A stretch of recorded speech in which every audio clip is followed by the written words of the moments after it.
And tonight in Hannity's America, it is day 2, and the Democrats are already defying their new president. Now, so much for an era of hope and change. Congressional Democrats are choosing not to heed the directive that President Obama gave in yesterday's inaugural address to embrace, quote, unity of purpose over conflict and discord.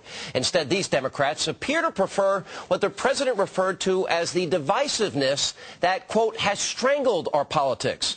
Now, Politico.com reports that House Democrats are going it alone on the stimulus package, shutting Republicans out of key meetings or canceling them altogether. Now, just as they did last week before unveiling the $825 billion stimulus plan as estimated by the Washington Post.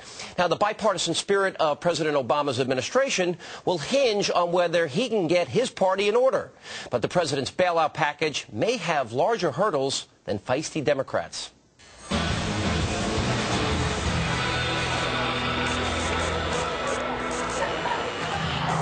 Tonight, it's Still Your Money segment is brought to you by Obama's stimulus package, which isn't looking like much of a stimulus after all. Now, the nonpartisan Congressional Budget Office predicts that less than half of the $355 billion allocated to infrastructure projects will be spent in the next 2 years. Now, that means that most of these funds won't actually reach the economy until October 2010. Now, infrastructure projects are justified as a means to employ people, and President Obama has made big promises in that regard, 4 million new jobs by the end of 2010. Now, if I'm doing my math correctly, well, that gives Mr. Obama approximately 3 months to create the majority of these jobs, a goal that strains even the most gullible and partisan minds. Obama advisor David Axelrod defended the spending, arguing, quote, we ought to move with all deliberate speed because we have a national emergency. Earth to Mr. Axelrod. That's why we need an effective economic policy, not a poorly planned quick fix. And President Obama wasted no time setting an example of the sort of bipartisanship he has so often called for. As is tradition, the new administration relaunched the official White House website yesterday.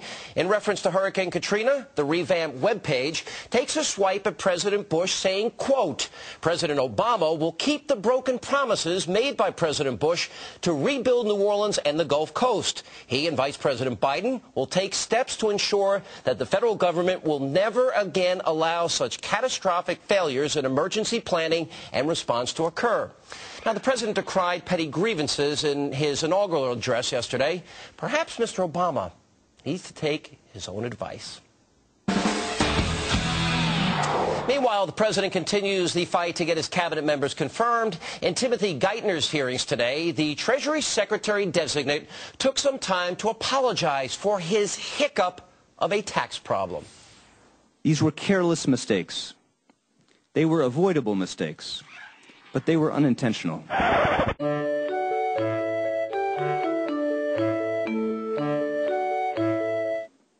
I should have been more careful.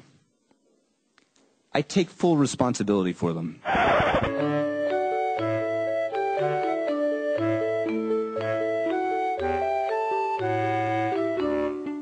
I have gone back and corrected these errors and paid what I owed.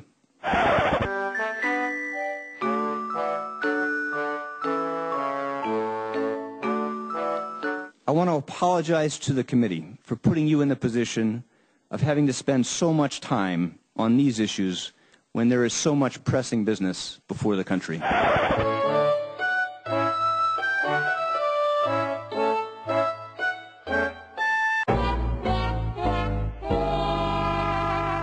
Now, Mr. Geithner, might I suggest that in the days before taking office, you might want to spend some time catching up on your reading. And I've got just the book for you. And finally tonight, contrary to what most media coverage of the inauguration would have you believe, yesterday's events weren't all warm, fuzzy encounters. Now, here are some of our awesomely awkward favorites. Did you know that John Roberts was the first Supreme Court Chief Justice ever to swear in a president who voted against his confirmation? And we all saw how unpleasant Clinton and Carter were at the presidential luncheon 2 weeks ago. Well, it appeared as if the peanut-farming president couldn't get far enough away from him. Well, we saw it again yesterday after Bush 41 and Barbara warmly greeted Jimmy and Rosalind, the Carters. Well, the Carters and the Clintons then exchanged nothing but icy stares. Ouch. Now, if these frosty relations are any indication of our upcoming foreign relations, maybe things are looking up. The less Jimmy and Hillary interact, the better we'll all be off. And that is the news tonight from Hannity's America.